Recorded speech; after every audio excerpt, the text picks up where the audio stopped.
This report includes graphic content. Viewer discretion is advised. Around the world, there are simply too many unwanted cats and dogs, and many have to be destroyed. In some countries, adoption accounts for a significant number of pets being saved. But in Japan, adopting pets isn't that common. However, as Kyung-la reports, that may be changing. We must warn you, though, you may find portions of this video objectionable. Designer dog clothing, doggy strollers, $2,000, $3,000, even $10,000 uber small rare breeds. Pets are a $12.6 billion a year industry in Japan and growing. In this fat-obsessed country, cute and cuddly is a social status symbol. But there's an ugly reality beneath the veneer. This is the Fukuoka City Animal Center. Arriving today, a young, healthy, and apparently purebred Dalmatian. In the next cage, this toy poodle, the latest fad in Japan. It was turned in, discarded by its owner because its leg is hurt. The center says it's clearly been neglected. How many days does this dog have left? Friday, says veterinarian Tetsuya Honkawa. This dog and this fluffy mixed breed have been at the center more than a week. When the time is up, they go in this box. The lid closes and then fills with carbon monoxide, killing up to 8 dogs at a time. Honkawa says they suffer a painful death.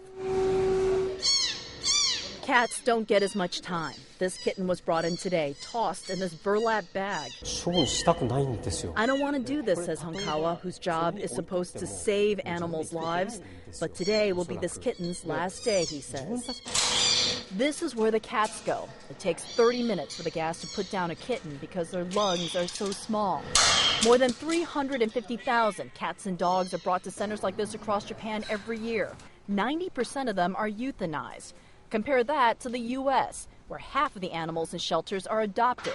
But in Japan, adoption is still uncommon. Pet owners want the latest breed, the latest trend. I want pet owners to know about this place, says Honkawa. I want them to understand the reality about the pet industry and that it's human selfishness that leads to this. Once a dog arrives, a date is marked on the outside. This little guy has been here just about a week. He only has a few more days before he's put down. And the center says so far there have been no offers to adopt him. The shelter believes this Shih Tzu was a product of overbreeding, a continued problem in Japan because of the demand for small, cute breeds. But Michika Nobori is the person who cares for the dogs all week once they arrive. Most of his job is educating owners, breeders, and pet shop owners and getting the animals adopted. He is hoping these dogs, especially this fluffy one, will find a home. But on Friday, the dogs were still here. Nobori helped lead them, one by one, into the metal box. This one dragged.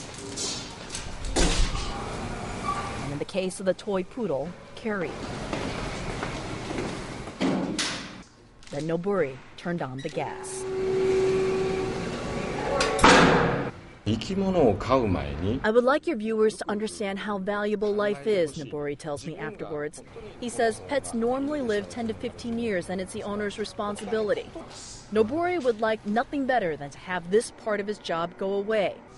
But as they clean the now empty cages, another batch of dogs like this one has just arrived. A cycle that the center believes will continue until the consumer demand in Japan's lucrative pet industry ends. Kyung-la, CNN, Fukuoka, Japan.